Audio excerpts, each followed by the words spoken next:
When you come at my company, you come at me. It doesn't give you an excuse to be a dickhead. The whole Twitter stuff that happened, like the whole internet like had my back. How is this fair? Mate, he's been crying for like 2 weeks straight, and you come in and just like, I have a great life. Well. Unlike KSI, it seems DanTDM knows how to land the final blow. DanTDM's name was still in KSI's YouTube title just a week ago. Keep my wife's name out your fucking mouth. Yep, even now, 2 months later, the man still cannot let it go. At this point, it's like watching someone argue with their own reflection. It's awkward, it's cringy, but you just can't look away. Now, for those of you who have no idea who or what I'm talking about, let me catch you up. This all started with a snack product called Lunchly, co-created by KSI, Logan Paul, and Mr. Beast. And when I say snack product, I mean controversial cash grab scheme disguised as a healthier lunch for kids. This shit had mold in it. Yeah, like I like my cheese moldy, bro. Then DanTDM came along, the YouTube saint we didn't know we needed, who dropped a single tweet calling it out for what it was, just a cash grab. And boy, did that tweet hit a nerve. No! KSI responded with all the subtlety of a toddler denied dessert, turning what should have been a brief disagreement into a full-blown Twitter beef. Well, a Twitter beef with just himself, but we'll get into that. For weeks, KSI attacked Dan on Twitter like his life depended on it. But here's where it gets wild. Dan didn't fight back. Nope, not a single clapback tweet, not even a passive-aggressive meme. Bro just sat back, played Minecraft, and let KSI swing at the air. KSI, however, saw this drama as a marketing opportunity. He desperately used the backlash to promote his new song, Thick of It. And sure, it worked. The track climbed the Billboard charts. But let's be honest, every time it plays, all anyone remembers is all the memes and KSI losing his cool over a Minecraft YouTuber's tweet. Now, 2 months later, Dan has finally broke his silence, and by broke his silence, I mean he casually mentioned the drama on a podcast called Shut Up I'm Talking, hosted by Tommy Innit and Jack Manifold. Dan mentioned that he didn't even realize the internet respects him that much. Tom speaks highly of your aura. I really do. Oh, yeah, with the whole Twitter stuff that happened, the aura was quite strong. That's what he goes on about. I think I couldn't believe that. It's like, was it mad? Yeah, like the whole. It felt a bit Game of Thronesy. Like the whole internet like had my back, which was kind of wild. Oh yeah. As if being universally loved was news to him, and that just shows the humble legend he is. Tommy chimed in, pointing out that KSI underestimated Dan's aura, which honestly feels accurate. I really like the idea that like he didn't know that I'm gonna sound like such a he didn't know that you had more aura than him. I don't think I did either, but yeah, you definitely do, mate. The man literally had the entire internet on his side. Meanwhile, KSI's reaction was pretty on brand. What happened to YouTubers, man? I can't not say anything anymore. And the internet, the whole internet chose sides fast.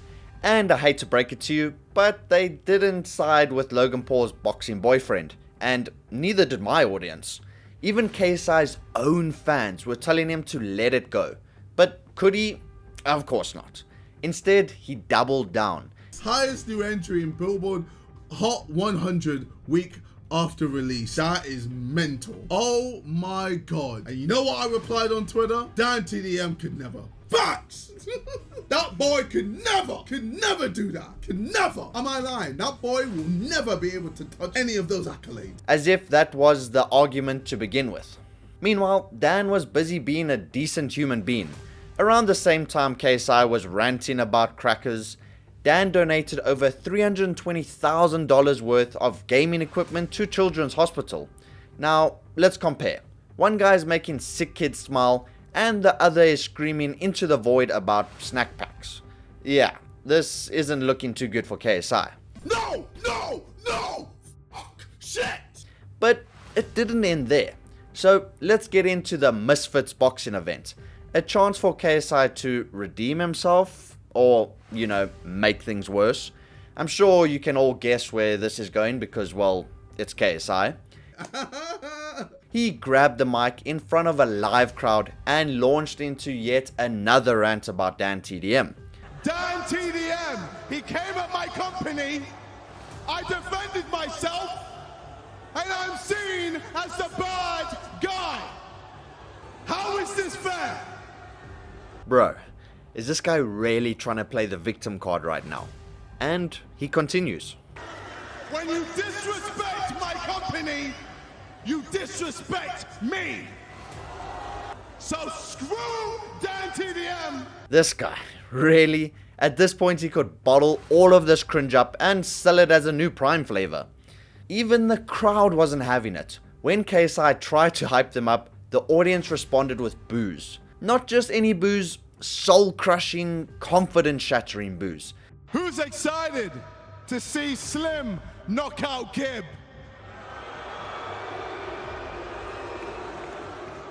It was like the universe itself was telling KSI to take a seat. But to make things worse, and even more soul-crushing, let's not forget the whole scandal surrounding Lunchly.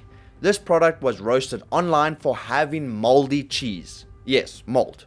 As in, we're one step away from biohazard signs. But instead of addressing these health concerns, KSI poured all his energy into attacking Dan.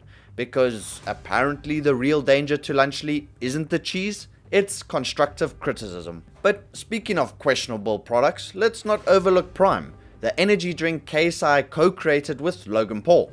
Between lawsuits for alleged harmful chemicals and congressional investigations into its caffeine content, it's been a rough year for Prime.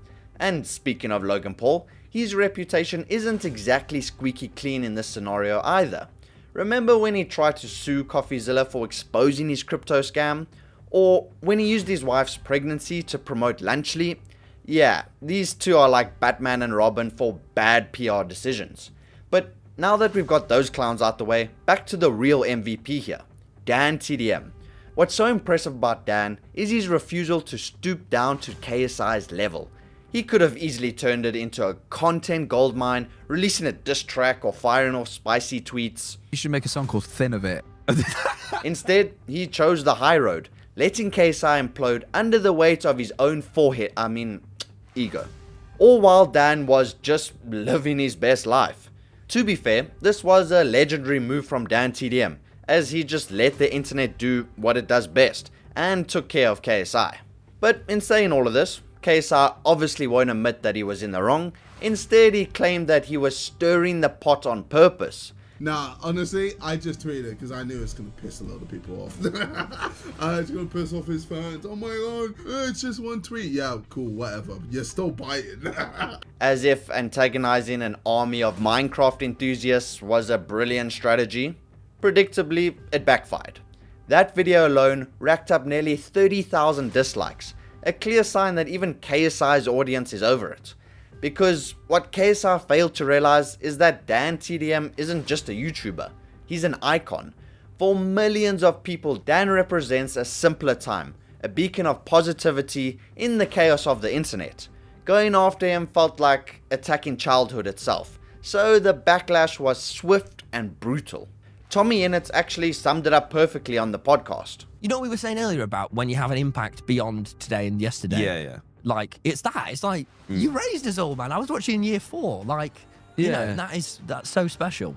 That's the kind of emotional connection Dan has with his audience. It's not just about Minecraft, it's about the memories and the trust he's built over the years. KSI, on the other hand, seems to thrive on chaos. Drama is his brand and he's usually pretty good at it, turning it into his advantage. But this time he picked the wrong target. Dan didn't just survive the drama, he came out stronger than ever. And that's what makes this so satisfying.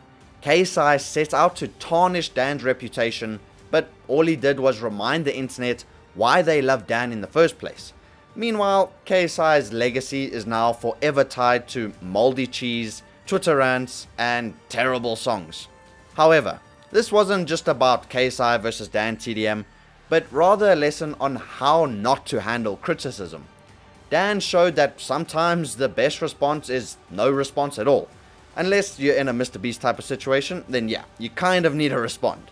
But KSI on the other hand proved that yelling louder doesn't make you right. It just makes you look like a... Drop it in the comments if you made it this far in the video. I really appreciate all of you. So what we've learned here today is that positivity and patience may just win in the end. Or maybe it's that you should always check your cheese before selling it. Either way, one thing's for sure. DanTDM is still living rent-free in KSI's head. And honestly, it's a beautiful thing to watch.